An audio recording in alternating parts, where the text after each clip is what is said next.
Hours after the shooting in Oregon last week, and before we even knew the details about what happened, President Obama called it routine and said this.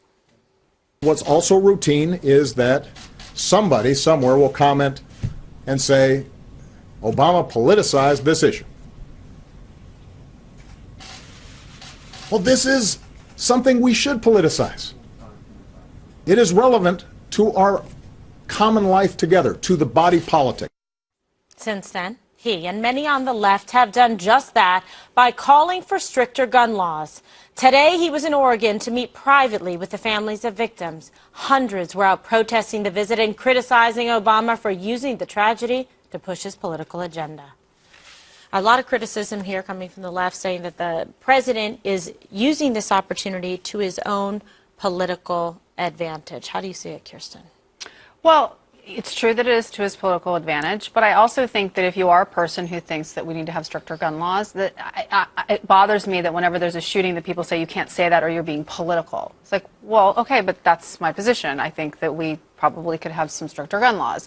It's true also that most of these shootings wouldn't necessarily be prevented with some of the stricter gun laws. And so we have to look at it more specifically about what would help. So I have mixed feelings. I don't think he should have said, I'm going to politicize it, but I also think he's right that we've got to really get serious about this.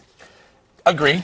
Very good. However, earlier today we were hearing that President Obama was not adverse to possibly using the executive pen, the executive order, to change some of these gun laws, the ones he likes, specifically mandatory background checks for everyone. Even if you're a father that wants to leave your son a gun, he's going to have a background check. So there'll be some pushback, but there's some concern. We just got a rough transcript of some of the things he said in Oregon just a minute ago, and it wasn't about gun laws that was so alarming to me. It was a line where he said, yes, it's about the families right now, but he also said, we're going to have to work on these rights.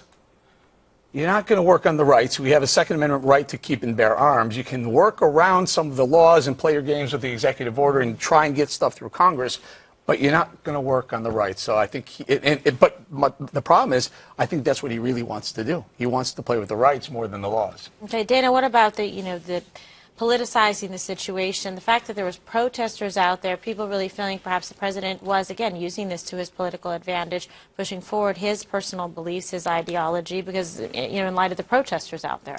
I actually think probably in the White House's mind that they weren't actually thinking of politicizing this particular incident because it actually was one kind of convenience. The president was planning to be on the West Coast for the weekend anyway. He was already out there, and I do think that he takes his role seriously as the comforter-in-chief, as he's described it, and a lot of presidents have to play that role. One of the ways he could avoid not looking political would be to meet with the families privately. I'm sure that they were happy to see him and comforted by him, and then not give a speech. Okay, and that would be one way. And the president, in the comments that he just made, moments ago, talking about that, he cares deeply about what happened and the victims here. So, Greg, what you see is the gun rights advocates out there, in force, saying it's one of the signs you saw there, Obama not welcome. But he is the president of the United States. He would be criticized if he didn't show up and say something. Well, the gun argument and the abortion argument are complete mirrors of themselves. The left thinks that the right is using the Planned Parenthood videos to ultimately ban abortion. The right thinks the left is using mass shootings in an effort to get rid of the Second Amendment. So they're both the same. You're somewhere in the middle. There are people that are angry about this and about that, but neither of them are necessarily correct. There's a dangerous thing, though, here, and I do agree with Kirsten. You should be able to politicize an issue. If it's your opinion, it doesn't matter if it's political or not. But a symbolic action that is used to soothe your soul can actually be dangerous because it replaces real action. But more important, it elevates risk because Obama's visit expands the spectacle of an event. It globalizes the deed. It contributes to the infamy, and it acts as a recruitment for sickness. For example, he's contradicting his own beliefs. He doesn't focus on the inhumanity of ISIS because he believes that if you look at what ISIS actions are and you talk about them, that attention adds as a recruitment tool for more young men to join.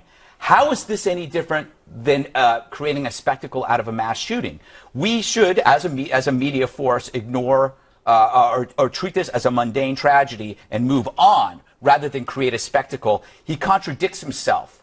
Because you should be treating these gun massacres the same way he treats ISIS, which is you do not focus on the infamy of this. You move on and you crush it later. Okay. Well, Does that make sense? It does make sense, but I guess so. Well, what are the steps he's supposed to be specifically taking right now? When you said treat it like you would, ISIS, and not focus on the infamy of it, but you crush it. I would use the same advice that I've said many times here: is that you report it, you stay away from the visuals, you do not mention the guy's name, you do not talk about any. You offer solace to the victims, but you move on. You have to move on because. It's the same thing with teenage suicides. Mm-hmm. It's the same thing with suicide pacts. You add a spotlight to it, it creates. It's a bug lamp. It helps it breed. Well, yeah. I'm not sure he's trying to solve the mass shooting problem. He's trying to get He's trying to get support for change. That's right. That's why he puts himself in amongst people crying and the families, and then he can be very heartfelt and sorrowful and say, and we're going to really work on these rights very soon, as soon as I get back to D.C. And then he does garner support, so he can make changes that he wants. So I see what you're saying, but when he does it, he's politicizing it right in Oregon right now. Hillary Clinton this week also intimated that as president, she would use executive orders to restrict gun rights. I mean, that's what she said it as well. So it's bigger than just President Obama, and this will probably be a big topic at the debate next week that CNN's hosting with the Democrats. And that'll be an exciting debate. I cannot wait. Yeah, it's going to be amazing. We got Lincoln Chafee. I have my money on Chafee. Okay, I do. He's got nowhere to go but up. He's the dark horse. So now from the domestic Sounds like a jogging injury to the foreign policy.